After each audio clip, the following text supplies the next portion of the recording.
Welcome back to our YouTube channel, ladies and gentlemen. Thank you so much for your great support in this broadcast. I don't take it for granted. Happy Sunday, and it is my hope and prayer that this video is going to find so well wherever you are. Now, there's some secret happening in William Ruto's administration after realizing that Rigathi Gachagua seems to have early campaign. They have decided to attack Rigathi Gachagua, and Ruto's pointman Ahmed Nasir Abdullahi is coming up with this update that he wants William Ruto's administration to stop Rigathi Gachagua on his early campaign, and even if possible, he should be impeached. So he decided to ask several questions why Rigathi should be impeached, and is it going to be possible for William Ruto to impeach Rigathi Gachagua? Let me just go through whatever Abdullahi is saying. Nasir Abdullahi warns Ruto against allowing Gachagua to campaign endlessly, cut him to size.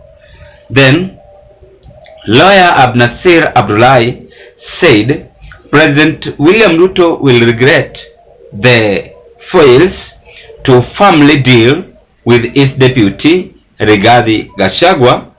The outspoken lawyer warned Ruto against allowing Gachagua to continue campaigning and opposing government agendas. There is fear here. Then he furthermore carried on by saying that is what we want to discuss. According to Nasir, Ruto should be tempted to repeat the mistakes made by former President Uhuru Kenyatta. Then, lawyer Nasir Abdullahi has cautioned President William Ruto against following in the footsteps of predecessor Uhuru Kenyatta. Which are these mistakes did Uhuru Kenyatta commit?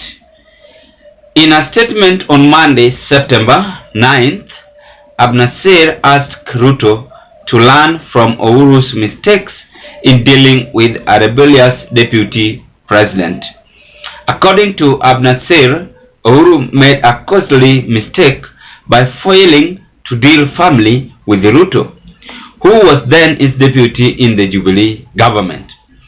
His Excellency Ruto must learn from the mistakes of Uhuru, just like Uhuru made many costly mistakes and was extremely clumsy in addressing the open rebellion of his deputy, William Ruto. William Ruto must not make the same mistakes all over again, Nasir said. And again, lastly, should Rigathi Gachagua be impeached? Should Rigathi Gachagua be impeached? This is what he said on the impeachment motion. He urged that even though the president cannot fire his deputy, Ruto should consider using the parliamentary process to impeach DP Rigathi Gachagua. He pointed out that unlike Uhuru, Ruto currently has the numerical strength in the parliamentary enough to oust Gachagua. The outspoken lawyer said because impeaching Gachagua might come with political consequences, Ruto should consider confronting and dealing decisively with his deputy. Are we not seeing any political differences emerging here? With me, I am seeing a very serious political wrangles emerging here, and this is very clear that William Ruto seems to tense on how Rigathi Gachagua nowadays doing his political movement. Some previous week or days, Rigathi made a political change, and he said that he will no longer now work with fools, but to work with the wise people in the church. In fact, it was last Sunday. This has brought a very serious political differences, as Ruto's appointment now attacking his administration not to allow Rigathi Gachagua to have this political movement. But I want to challenge Ruto, because each and every person have that freedom. The way Uhuru Kenyatta allowed him to campaign and even attack Uhuru Kenyatta directly, the same way he ought to do to Rigathi Gachagua, because even Rigathi Gachagua have that freedom to campaign and say whatever he wants, whatever he wants. I mean, but we are seeing Mohamed Abnasir or Abdullahi is coming up with a very serious political observation here, that is advising William Ruto. But I believe that this man have been sent by some people in UDA, that Abnasir cannot just say this, but he wants William Ruto, if he can't impeach Rigathi Gachagua, but to stop him on his political movement. Kenyans, is it going to be possible? Is Rigathi Gachagua ready to be stopped? The answer is no. That is where Rigathi Gachagua is now going to form his own political party, which I analyzed last month or 2 months ago, looming in this country. I want us to dig deep into this in our political analysis, ladies and gentlemen. But before I carry on, ladies and gentlemen, if you are watching me for the first time, having interest to proceed with this political discussion or news, I request you kindly do me a favor, take a 1 second and click that notification bell and subscribe to our YouTube channel. In that next time when I upload to you such kind of a video, the video will automatically comes into your YouTube broadcast. And to the members, I want to thank you for your support, for your subscription, and please don't forget to like this video. When you like this video, it will reach to several people in the YouTube platform. And again, drop your opinion at the comment section below. Let's proceed. Rigathi seems to create political temperature, high temperature in UDA government.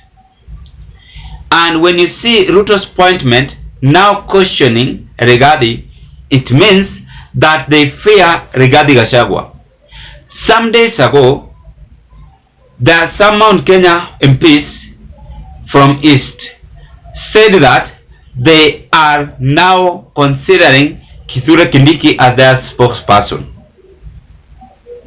But the elders from Mount Kenya disagreed with that movement, and they said that Rigathi Gachagua still remaining the Mount Kenya tycoon or kingpin. The elders disagreed. Why? Because there's going to be a political war or angles emerging between the Deputy President office and the Interior CS office. When you look at that rank, Rigathi is the boss of Kithure Kindiki. You get the point? Anyway, let me be very brief here. Abnasir